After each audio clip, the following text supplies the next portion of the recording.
आपके घर में इलेक्ट्रिक का काम तो हुआ ही होगा, और उस समय जब वायरिंग के काम चल रही थी उस टाइम में इलेक्ट्रिशियन मैकेनिकल आपसे अलग अलग तरह की कॉइल की डिमांड की होगी, जो अलग अलग कंपनीज की तार की डिमांड की होगी। जैसे कि कुछ में आपको आपके लोड के अनुसार टेक्नीशियन ने आपसे चार्ज किया होगा, जैसे आपको 6 mm, 8 mm, 10 mm, 2 mm, 2.5 mm, 1.5 mm, 1 mm, 0.75। तो ये सारी कॉम्बिनेशन आखिरकार एक बोर्ड में कैसी लगी रहती है और इसका काम क्या होता है। जैसे आप बोर्ड में देखोगे तो बहुत किस्म की तारें होती है। जैसे 2.5 mm भी लगी रहती है, ये वाली 2.5 mm लगी है। उसके बाद में मतलब यहाँ 1.5 mm भी लगी रहती है। उसके बाद में यहाँ पे देखोगे आप तो मतलब 1 mm के भी लगे रहते हैं। उसके बाद में 1 mm की एक और दिखी जाती है यहाँ पे रेड कलर की है। दूसरी आपको यहाँ पे दिख जाती है ब्लैक कलर की जो कि 2.5 mm, और ब्लू कलर की है जो कि आपकी 2.5 mm, और इसकी जो ग्रीन कलर की हो जाती है वो 0.75 mm की है। तो आखिरकार ये क्यों मतलब कैसे और किस लिए लगाए रहते हैं, जो कि आपके घरों में अलग अलग, जैसे किसी में देखोगे तो आप 4 mm की वायर डाली रहती है, किसी में आप देखोगे तो 2.5 mm की डाली रहती है, किसी में आप देखोगे तो 6 mm की डाली रहती है। तो आखिरकार इसका रीज़न क्या होता है, जो कि हर अलग अलग कैटेगरीज की वायर आप यूज़ करते हो। तो उसी पे रीज़न पे आप विशेष रूप से बात करने वाला हूँ। ये वीडियो जो है ये खास करके वायरिंग के साथ साथ, अगर वायरिंग के मतलब कितने मैकेनिकल ये होते हैं कि उनको वायर की कॉम्बिनेशन पता नहीं रहती है कि आखिरकार कितने mm की वायर पे कितनी वाट की लोड चलाई जा सकती है। साथ साथ ये वीडियो उनके लिए भी खास होने वाली है जो कि स्टेबलाइजर का काम करते हैं। बाय द वे उन स्टेबलाइजर का कनेक्शन करते हैं और उसमें उनको समझ में नहीं आती है कि 3 kVA के स्टेबलाइजर जब आप कनेक्शन कर रहे हो तो उसमें कितने mm की वायर से कनेक्शन की जाती है, या 5 kVA के स्टेबलाइजर मैन्युफैक्चर कर रहे हो तो उसमें कितने mm की वायर मतलब लगाई जा सकती है। तो उसी पे आप विशेष रूप से बात करेंगे, ताकि आपकी वायरिंग होती है उसमें आपने बहुत तरह की तारें देखी होगी, आपके दिमाग में कन्फ्यूजन बनी रहती है कि आखिरकार इस वायर का कितना लोड होता है। और एक चीज़ ये कि अगर इस वीडियो को आप देख लेते हो तो शायद आपसे भी अनुमान कर सकते हो कि हाँ हमारे घर में कितनी की लोड है, और हम टेक्नीशियन अगर आपको ज़्यादा mm का वायर रेफरेंस कर रहा है कि आप इस mm का वायर डालिए, तो आप खुद से भी अनुमान करके समझ सकते हो कि हाँ हमको कितना mm का वायर लेना चाहिए। तो चलिए बढ़ते हैं वीडियो की तरफ और समझते हैं और जानते हैं और समझाते हैं आपको कि कितने mm की वायर से कितने mm की लोड ली जा सकती है।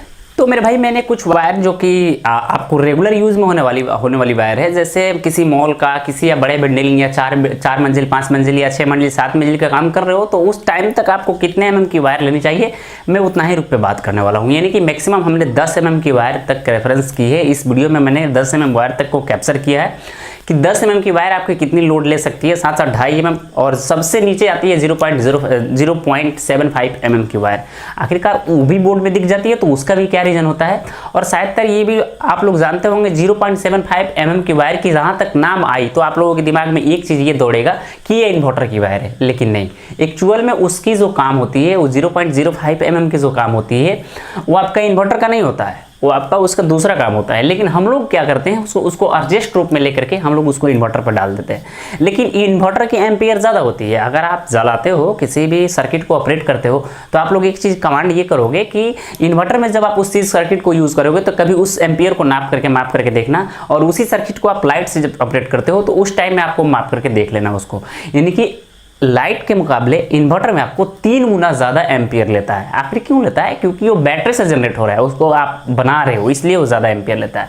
दूसरा चीज़ ये कि इन्वर्टर की आउटपुट जो वोल्ट होती है वो कभी आप देखोगे तो 260 वोल्ट से ऊपर आउटपुट करता है। लेकिन वहीं 260 वोल्ट अगर डायरेक्टली लाइट की चली जाए तो आपकी फैन या बल्ब कोई भी आपकी उपकरण खराब हो सकती है। तो इसलिए आप ये गलत फहमी अपने दिमाग में ना पाल के रखें कि हाँ हमको 0.05 mm की वायर दिखी तो वो इन्वर्टर की वायर है, बिल्कुल नहीं।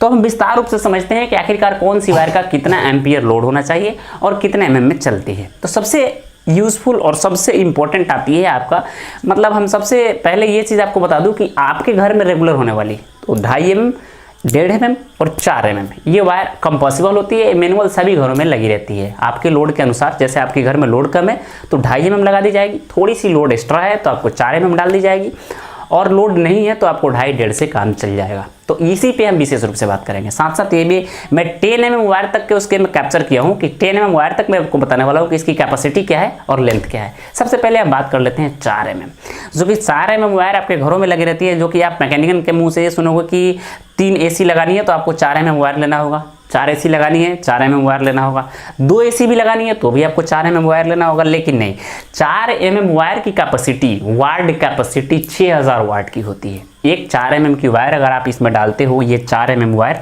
तो इस बोर्ड की कैपेसिटी आपकी जो होगी, इस बोर्ड की कैपेसिटी 6000 वाट की होगी। अब इससे आप अनुमान कर सकते हो, क्योंकि मैं इसलिए बोल रहा हूँ 6000 वाट, क्योंकि डायरेक्टली एमसीबी से ये वायर आ रही है आपकी बोर्ड तक, 2.5 mm वायर डायरेक्ट एमसीबी से आपकी आ रही है। अगर यही 2.5 mm वायर डायरेक्टली आपका मेन पावर, जो कि मेन सर्किट बनी रहती है जहाँ पे चेंजर वगैरह लगे रहते हैं, वहाँ से लेकर के अगर आउटपुट तक रहती है, यानी कि जहाँ से मेन इनपुट होती है और आपकी चार्टर का मतलब चेंजर के डिवाइस तक आती है, एमसीबी बॉक्स तक आती है, वहाँ पर अगर आप 2.5 mm डालते हो तो आपकी पूरी सप्लाई की जो लोड होगी, यानी कि पूरी आपकी घर की जो लोड होगी, वो आपका होगा 6000 वाट का। लेकिन नहीं, यहाँ पे मेथड क्या होता है कि डायरेक्टली एमसीबी बॉक्स से, जो हमारी ये एमसीबी बॉक्स लगी रहती है, इस एमसीबी बॉक्स से डायरेक्ट हमारी सप्लाई 2.5 mm से निकल के हमारे बोर्ड तक आ रही है, तो इसलिए इस बोर्ड की कैपेसिटी हमारी 6000 वाट की हो जाती है। लेकिन मैनुअल हमारे घर में एक बोर्ड की कैपेसिटी 6000 वाट थोड़ी ज़्यादा हो जाती है, क्योंकि ये हम लोग यूज़ नहीं कर पाते हैं, इसलिए हम लोग इतना हैवी वायर डालते हैं। बाय द वे बात मैं बता दूं कि एसी एक लग गई एक रूम में, तो उसकी कैपेसिटीज़ क्या हो जाती है, एक एसी की कैपेसिटीज़ कंपनी के अकॉर्डिंग दूसरी होती है, बट हम थोड़ा सा समथिंग लेके चलते हैं 2000 वाट, क्योंकि 1 किलोवाट का स्टेबलाइजर एक एसी के पास लगा रहता है, इसलिए हम उसको मानता, या कंपनी 1 किलोवाट की देती है लेकिन हम उसको बढ़ा करके लेते हैं 2 किलोवाट।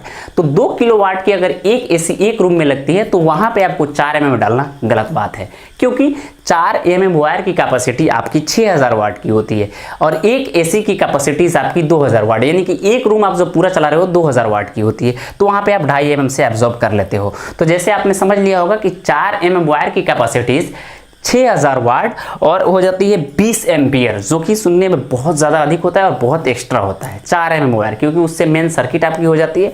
2.5 mm वायर की कैपेसिटीज आपकी 4800 वाट होती है, 15 एम्पियर होता है 2.5 mm वायर, ये आपकी 2.5 mm जो हो जाती है, इस 2.5 mm वायर की कैपेसिटीज आपकी 4800 वाट की होती है और आपका 15 एम्पियर का होता है। इसने आपने समझ लिया होगा। अब इसमें एक चीज़ और होता है कि आपकी 1 mm, इसमें मेन बोर्ड में आपको 1 mm वायर आपको एक्स्ट्रा देखने को मिलेगा, यानी कि आपको जितने सर्किट पंखे होंगे या अलग तरह के झूमर, बल्ब, ट्यूबलाइट वगैरह जो भी लगाए होंगे, उसकी सारी लेंथ आपकी निकल के आती है आपका 1 mm वायर से। तो 1 mm वायर की कैपेसिटीज में आपको बता दूं तो 1 mm वायर की कैपेसिटी आपको 2400 वाट की होती है, 6 एम्पियर लोड लेने की होती है।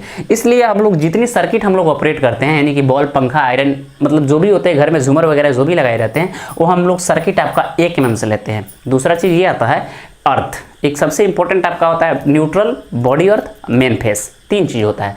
तो हम लोग न्यूट्रल इसमें लेते हैं 1.5 mm वायर से। अगर यहाँ पे 4 mm वायर लगी रहती है तो हम न्यूट्रल लेते हैं 2.5 mm वायर से, लेकिन 2.5 mm वायर लगी है इसलिए हमने न्यूट्रल लिया इससे 1.5 mm वायर से।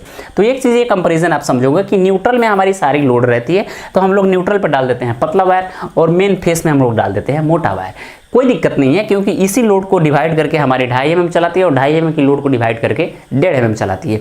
तो 1.5 mm वायर की कैपेसिटी आपके 3600 वाट की होती है और उसकी कैपेसिटी 8 एम्पियर की होती है, एक वायर की कैपेसिटीज। अब बात करते हैं एक, जैसे मैंने आपको कॉमन सेंस बताया कि अगर आपकी बोर्ड में 0.75 mm की वायर दिखे, यानी कि 0.75 की वायर दिखे, तो कन्फ्यूजन आपके मन में आ जाती है कि ये इन्वर्टर की वायर है, लेकिन नहीं, उस वायर का उपयोग किया जाता है आपका बॉडी अर्थ के लिए। यहाँ पे जो लगाई रहती है ये वाली बॉडी अर्थ, ये वाली 5 पिन में जो सबसे ऊपर वाला बॉडी अर्थ का सिंबल होता है, उसके लिए उपयोग किया जाता है 0.75, क्योंकि बॉडी अर्थ बेसिक है, बहुत ही इंपॉर्टेंट है। आपको दिखेगा इस बोर्ड में भी बॉडी अर्थ हमारी डाली गई है, ये बहुत ही इंपॉर्टेंट है। अगर ये इलेक्ट्रिशियन देख रहे हैं तो उनके लिए ये खास होने ही आने वाली है, क्योंकि आप अगर वायरिंग के काम कर रहे हो तो बॉडी अर्थ डालना बिल्कुल मस्ट ही मस्ट है, आप लोग ज़रूर डालिएगा। एक चीज़ अब ये सामने निकल के आती है कि आखिरकार अब हम समझ लेते हैं कि इन्वर्टर की वायर किससे ली जाती है। तो इन्वर्टर की वायर आपके कैपेसिटीज़ के अनुसार, यानी कि आप 24 वोल्ट का वायर मतलब इन्वर्टर यूज़ कर रहे हो, बिग साइज इन्वर्टर यूज़ कर रहे हो, तो मैं ये बताऊंगा आपको, ये प्रेफरेंस करूंगा कि आप कभी भी 1.5 mm वायर का उपयोग करें।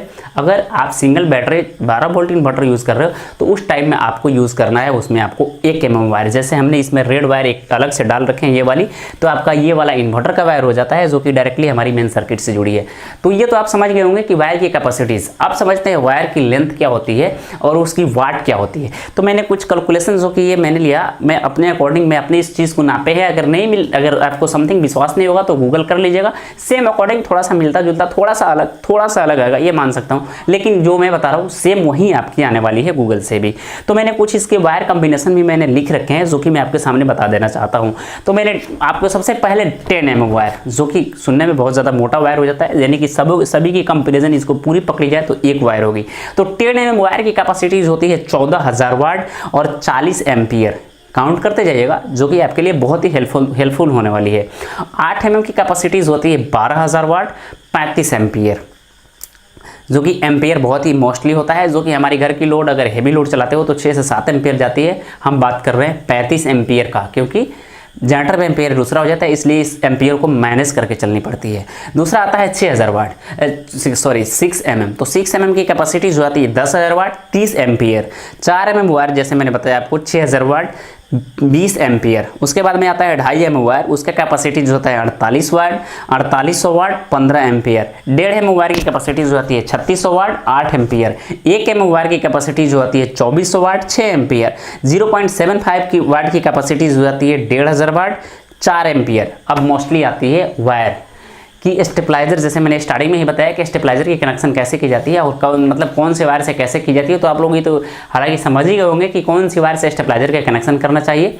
तो मैं इसके अकॉर्डिंग आपको अगली वीडियो में दे दूंगा, क्योंकि ये मोस्टली मैंने इसलिए समझा इस वीडियो को बनाने के लिए, ताकि आपको भी ये जागरूकता होनी चाहिए कि हमारी घर में एक्चुअल मतलब वाट खपत कितने की है, हमको कितना वायर लेना चाहिए, ताकि मैकेनिक आपको जो भी बोल देगा आप लोग तो उस चीज़ को करने के लिए करना ही करना है, क्योंकि मैकेनिक की चाह होती है। आपको मैकेनिक जो भी चाहे करवा सकते हैं, लेकिन आप अगर आपके पास नॉलेज रहेगी तो आप अपने से खुद से अपना मतलब प्रोडक्ट को बचा सकते हो, अपना पैसा भी सेव कर सकते हो। तो मैं आशा करता हूँ कि जानकारी आपको अच्छे से समझ में आ चुकी होगी। समझ में आ चुकी तो प्लीज़ वीडियो को लाइक, चैनल को सब्सक्राइब करते जाइएगा। तब तक आपका भाई प्रिंस हमको दीजिए, फिर से मिलते हैं नए वीडियो में। अगर हमसे कोई भी गलती हो गई हो